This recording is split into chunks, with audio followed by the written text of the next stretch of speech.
Hey fifth graders, I'm going to show you Station 6. Just a reminder, math stations are located in Google Classroom, Classwork, and scroll down till you see Unit 4 Math Stations. And it will be right here. It will say Station 6, Unit 4 Workplaces. So please make sure that you click on that. Team captains, please go over the expectations. You guys know what I expect. Your camera is on at all times. You are participating at all times. You open and complete the assignment with your team. You are responsible and respectful to all teammates. You use video and chat appropriately. And ask your team captain if you need help or have questions. You should not leave the breakout room. Just a reminder that your team captains will be sending me a chat or a Google form to let me know how you did if you met these expectations so I can reward with dojo points. Now our team captain lists. If for some reason my team captain is not here or I've pulled them for small group, my co-captains are learning the ropes. So captains, be helping your co-captains, okay? Co-captains, be ready to take the reins when your captain's not there. Daily assignments. Remember that for this set of stations, I'm not telling you which ones to do. You and your team may choose the one that you need to work on. My expectation is that you stay in that center the entire time and you don't change mid-station. And just a reminder for my captains, wheel of names, use it.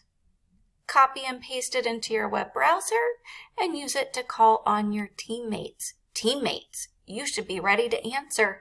Even if you think you're not right, it's okay. Mistakes happen. Your team captain is there to guide you. All right, so now we can start talking about the game. So this slide 6, if you click on it, it opens this up.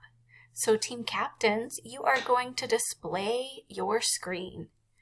So the first page, the first 2 pages are the directions. Notice I'm clicking on the paper. We're used to doing that. It's either at the top or at the bottom.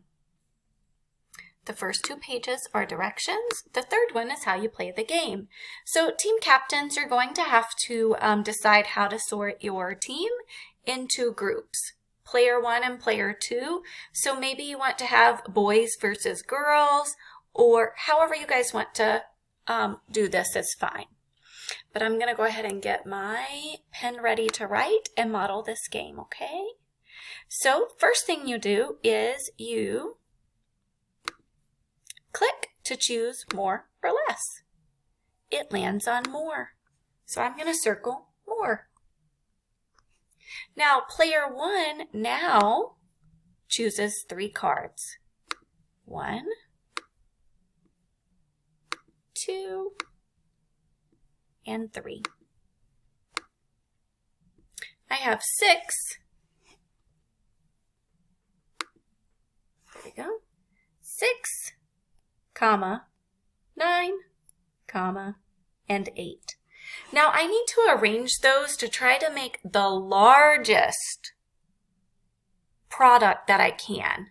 So I'm going to say 9 times 8 times 6. Remember, if I follow order of operations, I know that I figure out parentheses. 9 times 8 is 72. Can't really figure out 72 times 6 in my head, so I'm going to use standard algorithm.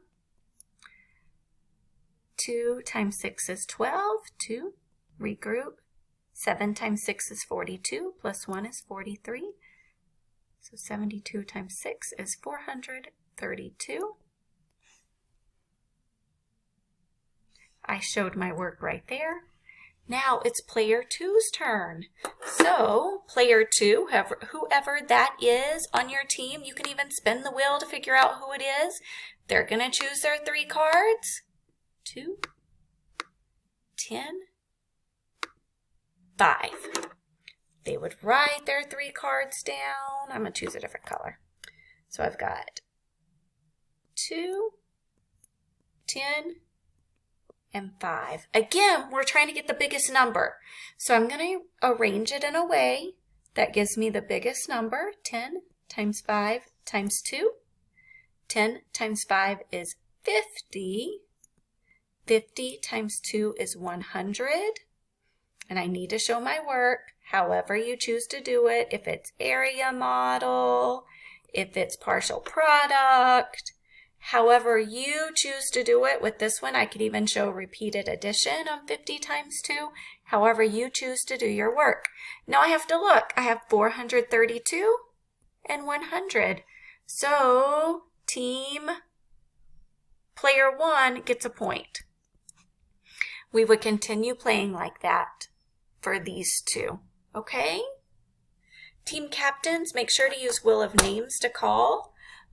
You can choose to do it however you want to do it, okay? You can sort into boys and girls. You can use wheel of names to call for player 1, player 2, and then the next round, okay? But everyone should be talking about the math involved. That is game 1.